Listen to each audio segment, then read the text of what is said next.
Good afternoon guys, જય શ્રી કૃષ્ણ, જય Dwarkadhish.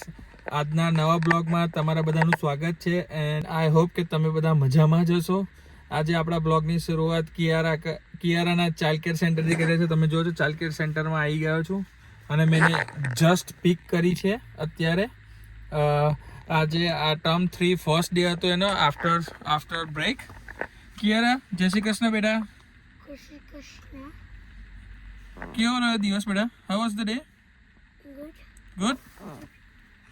Did you finish your lunch? Yeah. ભાવ્યું તને લંચમાં? નાઇસ. તો ચલો ગાઈઝ, આપણે હવે જઈએ અને ક્રિસને પિક કરીએ આજે, કારણ કે ક્રિસને પિક કરવા જઈએ અને એનું બી રિએક્શન જોઈએ. તો જોતા રહેજો બ્લોગમાં. ચાલો ગાઈઝ, તમે જોઈ શકો છો ક્રિસ અમે રેડી થઈ ગયા છે.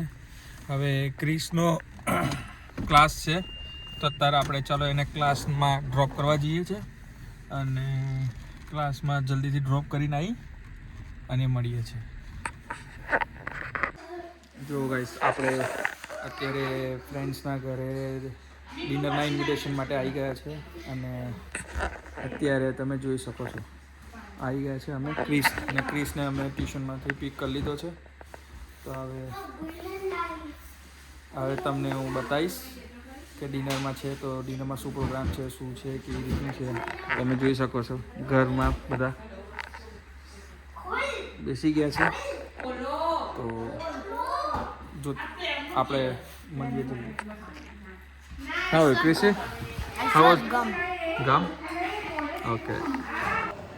જો ગાઈસ, તમે જોઈ શકો છો આજે જમવામાં આપણે પનીરનું શાક છે, પછી સલાડ છે, ઓનિયન કચુંબરનું ને ટામેટાનું, પછી છાશ છે, પાપડ છે,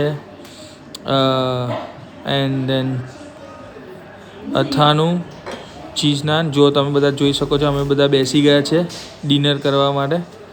તો ગાઈસ, તમે જોઈ જ શકો છો. અને આ બાજુ રાજમા ચાવલ અને જીરા રાઈસ બનાવ્યો છે. જો મિત્રો તમે જોઈ શકો છો અત્યારે હવે ગુલાબ જાંબુ છે સ્વીટ ડેઝર્ટમાં અને અહીંયા જીરા રાઈસ. તો ચાલો ગાઈઝ, જેને જમવું હોય તો અમે ચાલુ કર્યું છે. જેને જમવું હોય તો ગાઈઝ આવી જાઓ અને ચાલો તો પછી હવે શાંતિથી જમી અને મળીએ. તો જોતા રહેજો બ્લોગ. ચલો મિત્રો, તમે જોઈ શકો છો હું હજુ હમણાં જ આવ્યો. ફેમિલી ફ્રેન્ડ્સના ત્યાં એક ડિનર ઇન્વિટેશન હતું તે પતાવ્યું અને જસ્ટ રીચ ત્યાં થોડી વાર પહેલાં જ ઘરે આવ્યા અને બેઠા અમે. તો હવે આઈ હોપ કે તમને બ્લોગ આજનો ગમ્યો હશે અને આવા જ સારા વિડીયો જોવા માટે પ્લીઝ મારી ચેનલ લાઈક કરો, શેર કરો, સબસ્ક્રાઈબ કરો. તો આ બ્લોગનો એન્ડ આપણે હવે અહીં હમણાં જ કરશું. તો આપણે મળીએ કાલે એક સારા નવા બ્લોગ સાથે. ત્યાં સુધીને ગુડ નાઇટ, જય Shri Krishna, good bye, thank you.